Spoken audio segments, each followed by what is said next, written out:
Namaste and welcome back to today's episode of Mahabharata Matters. In the previous episode, we saw that the war had been finalized. Balarama came to the Pandava camp. He spoke with them all and said, I am not for war. I do not like that Krishna has taken sides in this war fought by our distant cousins. Duryodhana is my dear pupil, but Krishna is dearer too, and both of them are on opposite sides. I cannot fathom to fight either of them. So I am refraining from war and going away on a pilgrimage, he said. Saying so, he left for a pilgrimage on the banks of river Saraswati. Then came Rukmi.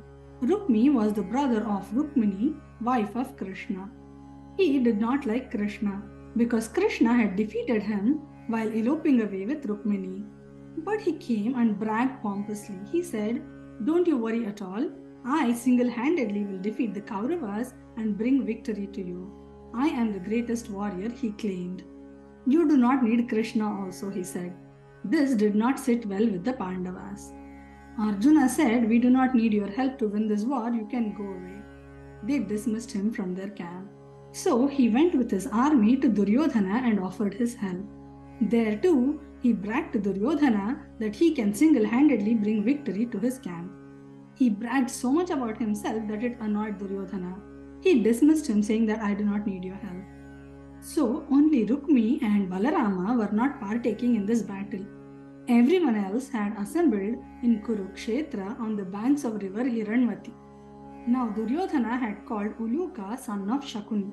He was sending a message with him to the Pandavas and Krishna.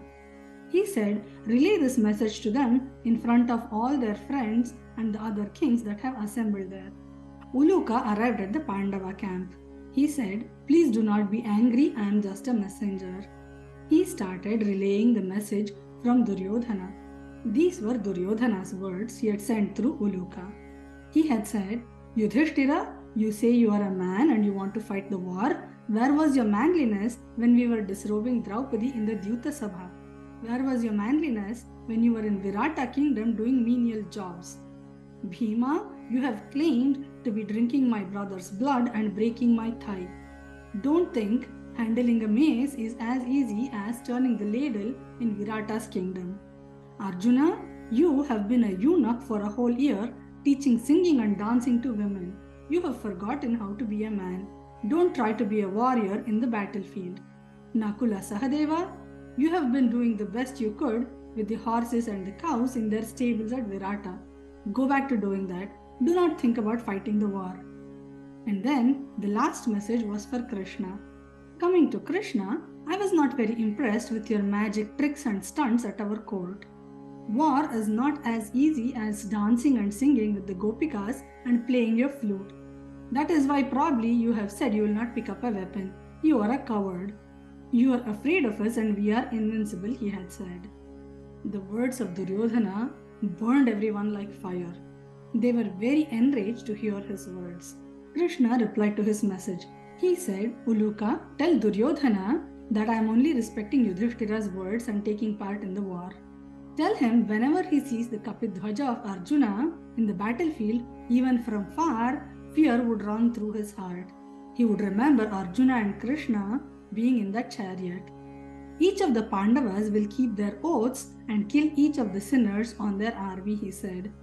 Bhima and Arjuna reiterated the words of Krishna and Yudhishthira. Nakula and Sahadeva reminded him of their oaths as well.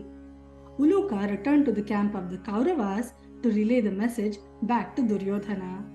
Yudhishthira was restless. He did not know the outcome of the war, and also he was concerned that all his elders would be on the other side.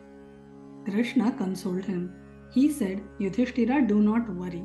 When I was in Hastinapura, only Vidura was strongly speaking against Duryodhana. The rest of them seem to have resigned to the tyranny of Duryodhana. They have all signed up for their own fate. They will get what they are all destined for. We have to fight a war tomorrow, so we have to rest up today, he said. This brings us to the end of the fifth Parva, Udyoga Parva. Each side had tried their best to accomplish whatever they wanted, but war had become unavoidable.